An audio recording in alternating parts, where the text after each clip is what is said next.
बिहार की इस मिट्टी को सलाम करते हुए पंक्तियां पढ़ता हूं कि कहां सोया है चौकीदार, कहां सोया है चौकीदार, विजय माल्या नाक के नीचे से हो गया फरार, कहां सोया है चौकीदार, कहां सोया है चौकीदार। रेल बिक गई, तेल बिक गया, बिका हवाई अड्डा। अगली जो लाइन है ना, उस पे तो आपका एक एक हाथ उठ जाना चाहिए कि रेल बिक गई, तेल बिक गया, बिका हवाई अड्डा, सब कुछ बिकता देख के खुश है अपने जेपी नड्डा। दिल्ली तेरी सरकार को बदलेगा ये बिहार, इस झूठे चौकीदार को बदलेगा ये बिहार। सरकार बनने जा रही है और इस सरकार बनने में अपनी भागीदारी जताइए। मैं तो यहां खड़ा होकर कहता हूं, अरे जो सरकार अपना चलाया हुआ 2000 का नोट 7 साल नहीं चला सकी, वो हमसे साल का हिसाब मांगती है। तो मुझे पूरा विश्वास है कि बिहार इस बार ये जो दिल्ली की गर्मी है ना, दिल्ली वालों की जो गर्मी है, सियासी गर्मी, उसको उतारने का काम करेगा। बचेगा या नहीं बचेगा, क्योंकि लड़ाई दो विचारधाराओं के बीच में है। एक तरफ नरेंद्र मोदी जी खड़े हैं, जिनके सहयोगी चाहे अनंत हेगड़े हो, चाहे ज्योति मिर्धा हो, चाहे लल्लू सिंह हो, चाहे अरविंद धर्मापुरी हो या फिर अरुण गोविल हो। आप इनके पिछले 2 महीने के भाषण उठा करके देख लीजिए। उनके भाषणों में एक बात पूरी बेशर्मी से बोली जा रही है कि हमें बहुमत दो, क्योंकि हमें संविधान बदलना है। नरेंद्र मोदी जी और उनके सहयोगी कह रहे हैं कि हमें बहुमत दो, हमें संविधान बदलना है। और एक तरफ राहुल गांधी और इंडिया गठबंधन खड़ा है, जो ये कह रहा है कि हम अपनी आखिरी सांस तक भारत के संविधान पर आंच नहीं आने देंगे, नहीं आने देंगे, नहीं आने देंगे। ये लड़ाई दो विचारधाराओं के बीच में है। ऐसे में आपको तय करना है कि आपको नरेंद्र मोदी की सरकार बचानी है या डॉक्टर बाबा साहब अंबेडकर का संविधान बचाना है। वो संविधान जिसमें महात्मा गांधी के सपने हैं, वो संविधान जिसमें पंडित जवाहरलाल नेहरू के उसूल हैं, वो संविधान जिसमें मौलाना आजाद के ख्वाबों की ताबीर है, वो संविधान जिसे बाबा साहब अंबेडकर ने अपने खून पसीने से लिखा। भाजपा उस संविधान को बदलना चाहती है। संविधान बदल गया तो आरक्षण नहीं रहेगा, आरक्षण नहीं बचेगा तो आपका अधिकार नहीं बचेगा। यहां हमारे समाज के लोग खड़े हैं, अकलियत के साथी खड़े हैं। इस देश में संविधान आपको जो मौलिक अधिकार देता है, जो जीने और रहने का हक देता है, यह सरकार संविधान बदल के उसे छीन लेना चाहती है। कीमत तो बहुत बढ़ गई शहरों में धान की, लेकिन विदा ना हो सकी बेटी किसान की। मौका मिला तो लोगों ने कुर्सी के वास्ते तस्वीर ही बिगाड़ दी हिंदुस्तान की। मेरे भाई, पिछले 10 साल से हम नरेंद्र मोदी जी की सरकार को देख रहे हैं, झेल रहे हैं। पहला नारा क्या था? बहुत हुई महंगाई की बार, अब की बार मोदी सरकार। याद है 2014 में उन्होंने नारा दिया। फिर ये नारे की सच्चाई क्या रही? वो पेट्रोल डीजल जो 58 रुपए लीटर था, 100 रुपए के पास पहुंच गया।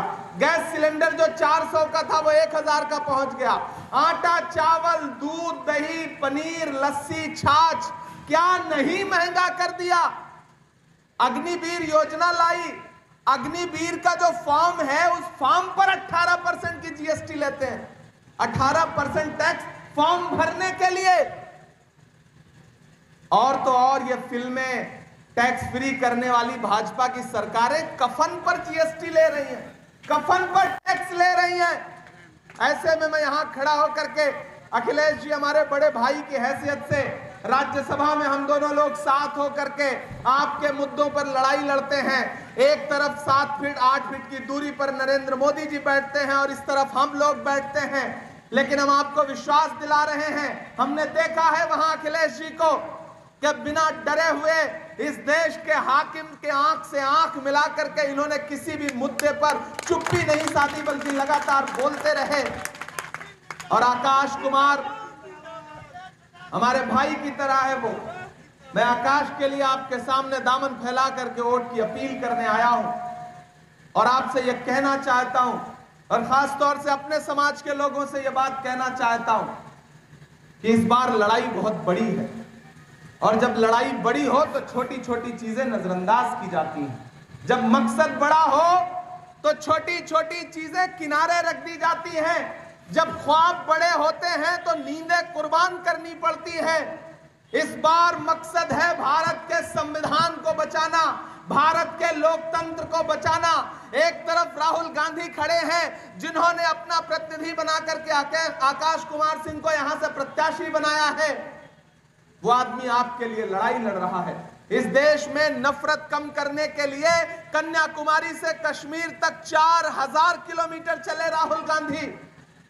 मौजूद थे हम और मिन्नत भी मौजूद जब कन्याकुमारी में समंदर के साहिल पर 7 सितंबर 2005 खड़े होकर कहे थे कि मैं 4000 किलोमीटर चलूंगा, अपने पैर के छालों की परवाह नहीं करूंगा, सिर्फ एक नारा लगाऊंगा, नफरत छोड़ो भारत जोड़ो। नफरत के बाजार में मोहब्बत की दुकान खोलनी है। तो मुझे बताओ बिहार के मेरे अपने साथियों कि इस देश में नफरत का सबसे ज्यादा शिकार कौन है? हम हैं, आप हैं। किस चौराहे पर, किस ट्रेन में, किस सड़क पर कौन सी भीड़ हमको आपको लिबास देख करके मार दे कोई अंदाजा नहीं लगा सकता। ऐसे में अगर इस मुल्क से नफरत कम होगी, मोहब्बत फैलेगी तो सबसे ज्यादा सुकून किसको मिलेगा? हमको मिलेगा, आपको मिलेगा। और इस मुल्क में नफरत कम करने की लड़ाई कौन लड़ रहा है? राहुल गांधी लड़ रहे हैं। ऐसे में हमारा आपका फर्ज क्या बनता है? आप यहां तपती दोपहरी में 43-44 डिग्री टेम्परेचर में खड़े हैं। बहुत सारे साथी ऐसे हैं जो गर्मी की शिद्दत की वजह से ना आ पाए होंगे। मैं चाहता हूं कि सोशल मीडिया के जरिए, मीडिया के जरिए, आपके संदेशे के जरिए ये बात पूरे देश तक जाए। यहां माएं बहनें बड़ी तादाद में खड़ी हैं। मैं आप सबसे अपील करता हुआ ये कह रहा हूं कि इस बार लड़ाई बहुत बड़ी है और अच्छी बात यह है कि गठबंधन बन गया है, इंडिया गठबंधन, जिसमें लेफ्ट के, आरजेडी के, कांग्रेस के सारे साथी मिल करके एक लक्ष्य बना करके आगे बढ़ रहे हैं और वो लक्ष्य है भारतीय जनता पार्टी की सरकार को दिल्ली से हटाना और इंडिया गठबंधन का प्रधानमंत्री इस देश में बनाना। ये मकसद लेकर के हम सारे लोग चल रहे हैं और आपको पूरी जिम्मेदारी से बता रहा हूं, मैं कांग्रेस पार्टी का स्टार प्रचारक हूं। अब तक केरल हो, उत्तराखंड हो, उत्तर प्रदेश हो, महाराष्ट्र हो, आंध्र प्रदेश हो, केरल हो, जम्मू कश्मीर हो, राजस्थान हो, बंगाल हो, बिहार हो, देश के लगभग सारे राज्यों में चुनाव प्रचार करता हुआ यहां पहुंचा हूं। ये टीवी चैनल वाले कुछ भी दिखाएं, इनके झांसे में मत आना। इस समय पूरे देश में बस एक नारा चल रहा है कि दक्षिण भारत में भाजपा साफ, उत्तर भारत में भाजपा हाफ। और बिहार से जो खबरें आ रही हैं वो तो और शानदार हैं। बिहार से भी यही खबर आ रही है कि बिहार में भी भाजपा गठबंधन साफ। और उत्तर प्रदेश जो उनकी सबसे बड़ी प्रयोगशाला है, मैं उत्तर प्रदेश से आया हूं। उत्तर प्रदेश में भी पैर के नीचे से जमीन सरक गई है। महाराष्ट्र से राज्यसभा का सांसद हूं। महाराष्ट्र में तो स्थिति यह हो गई है कि प्रधानमंत्री जी ने कोई मूर्ति आज तक नहीं छोड़ी होगी जहां जाकर के उन्होंने माल्यार्पण ना कर दिया हो कि कुछ वोट मिल जाए। इसलिए मैं आपसे कहना चाहता हूं कि पिछले 5 दिन में प्रधानमंत्री का भाषण उठा के सुनिए आपको समझ में आ जाएगा कि ना तो बातों में वो जोश है, ना चेहरे पर वो तेज है, ना बॉडी लैंग्वेज पुरानी वाली है, क्योंकि पैर के नीचे से जमीन सरक गई है। उनका इंटरनल सर्वे है कि वो चुनाव हार रहे हैं।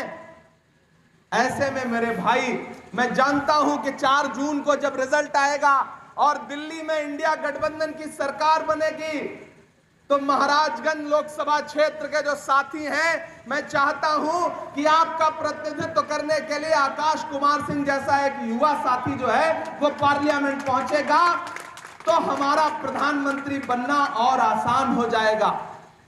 सरकार बनने जा रही है और इस सरकार बनने में अपनी भागीदारी जताइए।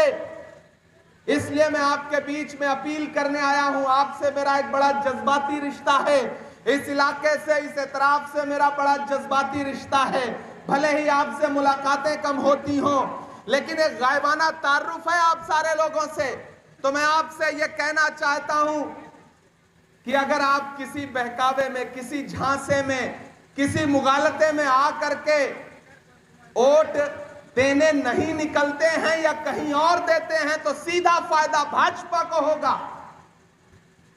इसलिए मेरी आपसे अपील है कि झील में पानी बरसता है हमारे देश में, खेत पानी को तरसता है हमारे देश में, जिंदगी का हाल खस्ता है हमारे देश में, दूध महंगा खून सस्ता है हमारे देश में।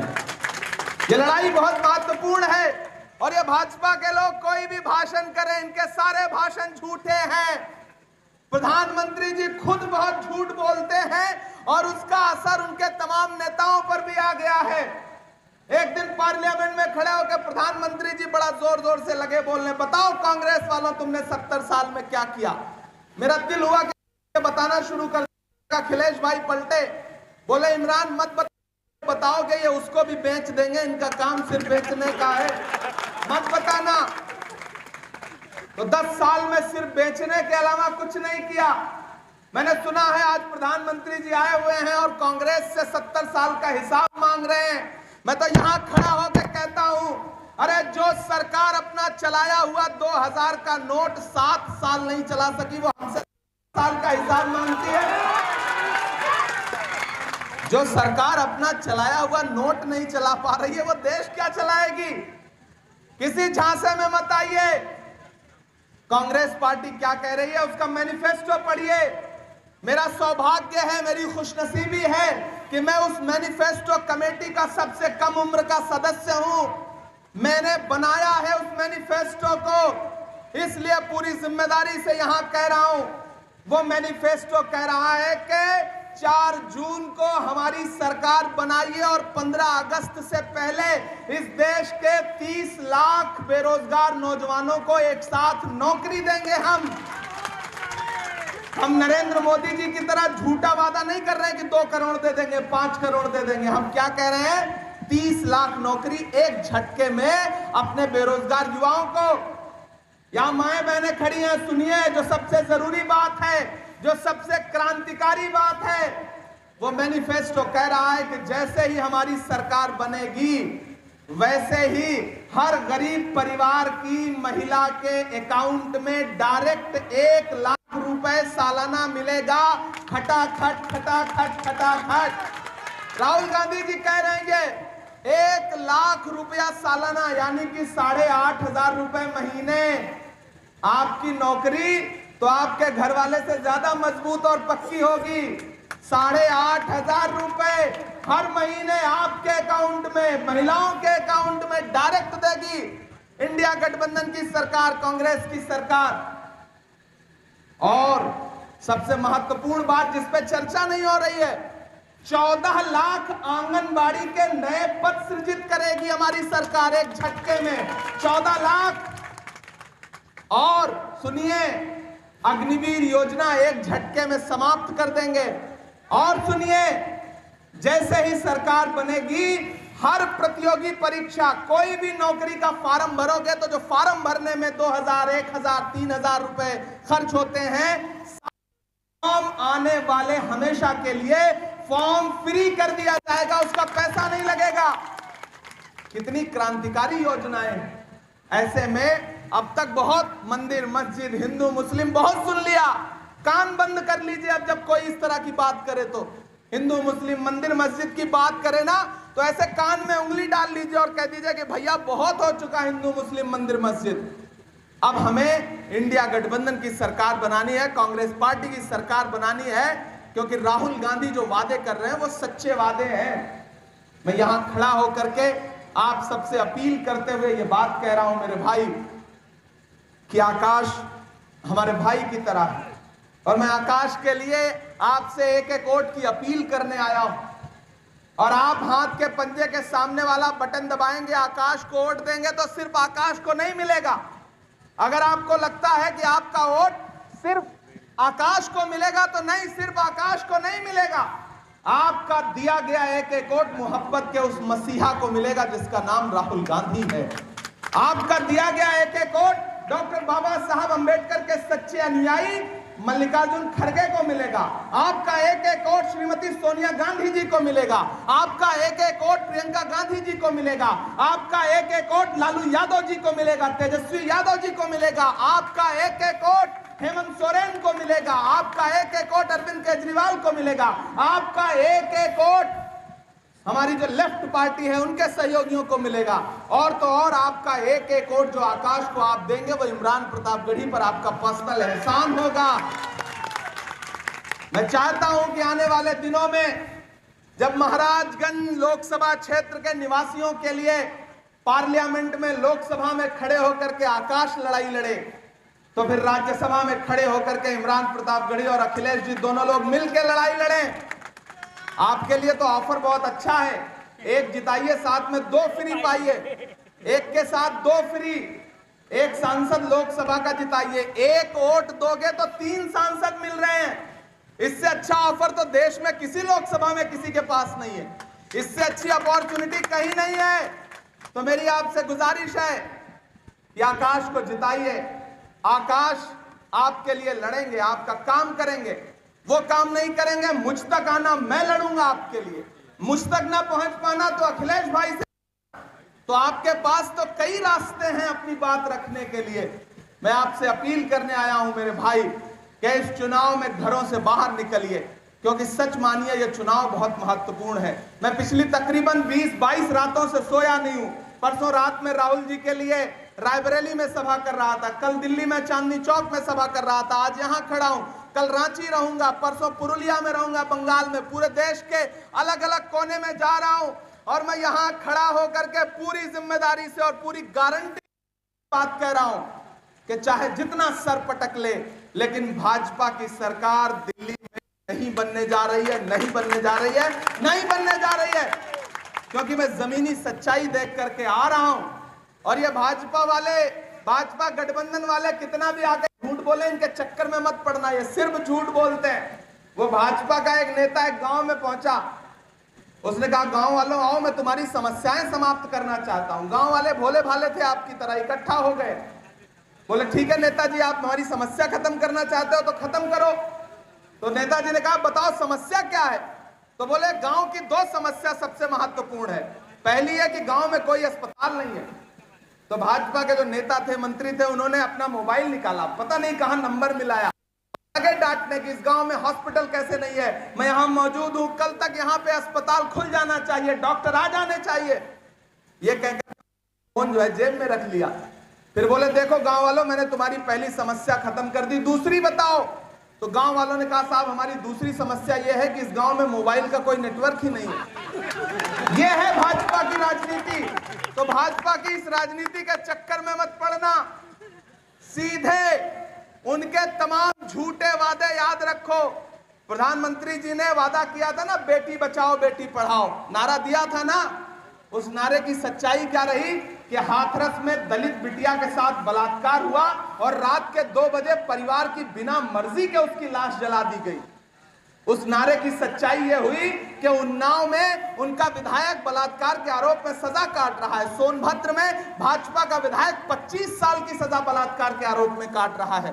प्रधानमंत्री ने पिछले 2 पहले जब खड़े होकर के 15 अगस्त को लाल किले की दीवार से महिला सशक्तिकरण पर भाषण दिया, भाषण के 1.5 घंटे बाद, 2 घंटे बाद उनके गृह राज्य गुजरात में बिल्किस बानो के दोषी न सिर्फ रिहा किए जा रहे थे बल्कि उनको माला पहनाई जा रही। और तो और ओलंपिक मेडल लाने वाली बेटियां जंतर मंतर पर घसीटी गई, हम सब ने देखा। और अभी एक नया निकल के आया है उनका सहयोगी प्रज्वल रेवन्ना, 2400 से ज्यादा महिलाओं से बलात्कार का आरोप है उसके ऊपर। उसके लिए प्रधानमंत्री जी कर्नाटक में वोट मांग रहे थे हाथ पकड़ के उसका। यह है इनके नारों की सच्चाई। इसलिए मेरे नौजवानों, बुजुर्गों, माओ, बहनों, मैं आपसे अपील कर रहा हूं, आप इस तपती दोपहरी में आए हैं, मैं भी पसीने पसीने होकर के खड़ा हूं। मेरा ख्याल है कि इस पूरे चुनावी सीजन की सबसे मुश्किल सभा में खड़ा हूं, क्योंकि इतनी गर्मी कहीं नहीं थी। अच्छा ये बिहार है, बिहार की अपनी गर्मी है, ये अच्छे अच्छों की गर्मी उतार देता है, इसका अलग फ्लेवर है। तो मुझे पूरा विश्वास है कि बिहार इस बार ये जो दिल्ली की गर्मी है ना, दिल्ली वालों की जो गर्मी है, सियासी गर्मी, उसको उतारने का काम करेगा।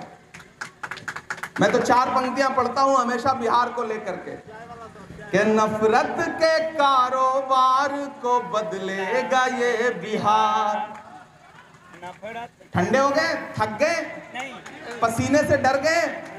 लगना चाहिए मुझे कि मैं बिहार में खड़ा हूं, लगना चाहिए मैं गोपालगंज जिले में महाराजगंज लोकसभा के क्षेत्र में खड़ा हूं। मुझे वो जोश दिखना चाहिए जो बिहार जिसके लिए जाना पहचाना जाता है। के कारोबार को बदलेगा ये बिहार, जुल्मत तेरे आसार को बदलेगा ये बिहार, दिल्ली तेरी सरकार को बदलेगा ये बिहार, इस झूठे चौकीदार को बदलेगा ये बिहार, इस झूठे चौकीदार को बदले बिहार। एक कवि को, एक साहित्यकार को देश के मुखिया को झूठा क्यों कहना पड़ रहा है? कभी सोचा है आप कितना मजबूर होकर के मेरे कलम ने उन्हें झूठा लिखा होगा? क्योंकि मैं देख रहा हूं, मैं देश की सबसे बड़ी पार्लियामेंट में सामने बैठता हूं और अपनी आंखों के सामने उन्हें झूठ बोलता देखता हूं। याद है 2014 में उनका नारा कि भाइयों बहनों, देश के खजाने की चाबी मुझे सौंप दो, मैं देश नहीं लूटने दूंगा। उसके बाद देश की हालत क्या हुई? 16 लाख करोड़ रुपए अब तक उद्योगपतियों का माफ कर चुके हैं। मैं पार्लियामेंट में भी उनसे सवाल पूछता हूं और यहां भी खड़ा होकर उनसे सवाल पूछ रहा हूं कि कहां सोया है चौकीदार, कहां सोया है चौकीदार।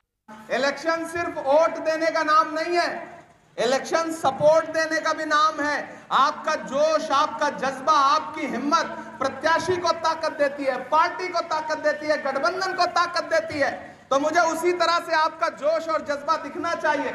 और अखिलेश भाई, मैं आपको बधाई दूंगा कि 43-44 डिग्री टेम्परेचर में भी आपने हजारों लोगों को यहाँ इकट्ठा किया। आपका मंच इतना, मंच पे ही इतने लोग मौजूद हैं जितना भाजपा की सभाओं में नहीं रहते हैं। ये अद्भुत बात है, कमाल है बिहार। मैं बिहार की इस मिट्टी को सलाम करते हुए पंक्तियां पढ़ता हूं कि कहां सोया है चौकीदार, कहां सोया है चौकीदार, विजय माल्या नाक के नीचे से हो गया फरार, कहां सोया है चौकीदार, कहां सोया है चौकीदार, गैस सिलेंडर की कीमत भी 1000 के पार, कहां सोया है चौकीदार, कहां सोया है चौकीदार, के चाय बेचने वाला पूरा भारत बेच रहा है। बेच रहा है कि नहीं बेच रहा है? बेच रहा है कि नहीं बेच रहा है? सही कह रहा हूं ना मैं? सही कह रहा हूं तो बिहार की तोलियां, तालियों का शोर उनके कानों तक भी जाना चाहिए कि चाय बेचने वाला पूरा भारत बेच रहा है, इसी काम में हासिल उसे महारत बेच रहा है, कि रेल बिक गई, तेल बिक गया, बिका हवाई अड्डा। अगली जो लाइन है ना, उस पे तो आपका एक एक हाथ उठ जाना चाहिए कि रेल बिक गई, तेल बिक गया, बिका हवाई अड्डा, सब कुछ बिकता देख के खुश है अपने जेपी नड्डा, कि जनता महंगाई की मारी करती हाहाकार, कहां सोया है चौकीदार, कहां सोया है चौकीदार। अखिलेश भाई आइए 1 मिनट, जरा आपसे गले मिलने का मन कर रहा है। तो क्या मैं अखिलेश भाई को अभी से जीत दूं?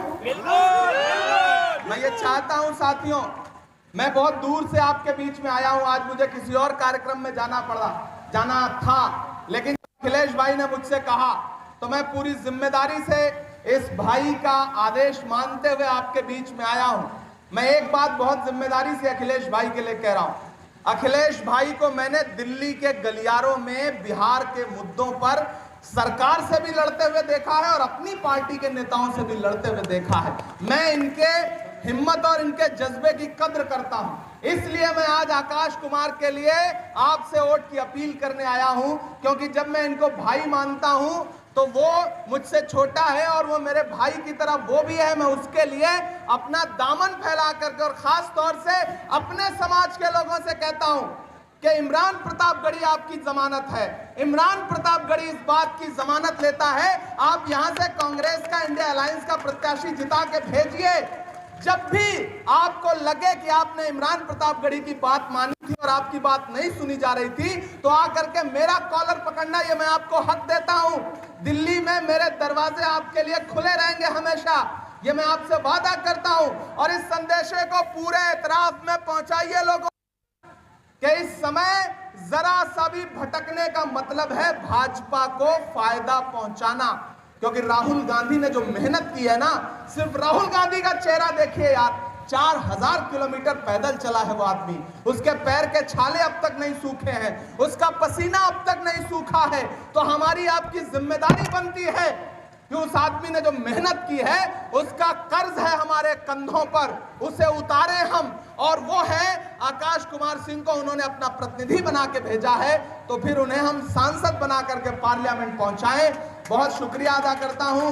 एक वादा आपसे करता हूं, 4 जून को रिजल्ट आएगा तो मेरी नजरें महाराजगंज लोकसभा पे होंगी और आपने आकाश को जिता करके पार्लियामेंट भेजा, तो मेरा वादा है आपसे कि 4 जून के बाद एक बार फिर आऊंगा आपका शुक्रिया अदा करने के लिए, जीत का जश्न मनाने के लिए। मैं चाहता हूं एक एक हाथ उठा करके हमें विश्वास दिलाइए, हमें यकीन दिलाइए कि आप सारे आकाश भाई के लिए खड़े हैं, अखिलेश जी के लिए खड़े हैं इस चुनाव में। आज से इस चुनाव को अखिलेश सिंह बन के लड़िए, इमरान प्रतापगढ़ी बन के लड़िए, राहुल गांधी बन के लड़िए। बहुत शुक्रिया, बहुत मोहब्बतें।